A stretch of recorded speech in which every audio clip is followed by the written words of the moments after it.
देवाच्या दारात फॉलोअर सोबत फोटो घेतला. आता म्हणलं चला जायचं.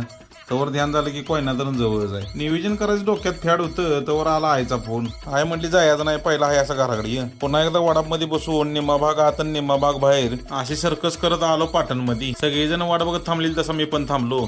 तवर जोडीदाराचं वडील गाठ पडलं. ती आलेलं नातवाला घेऊन. बरं झालं म्हणलं, जायचं तोवर टाइमपास फुल. बारकी पोरं असली की कसं रिलॅक्स काम होतंय.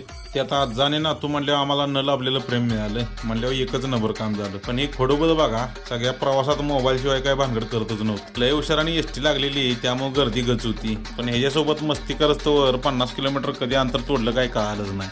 उतारलो परत कराडला.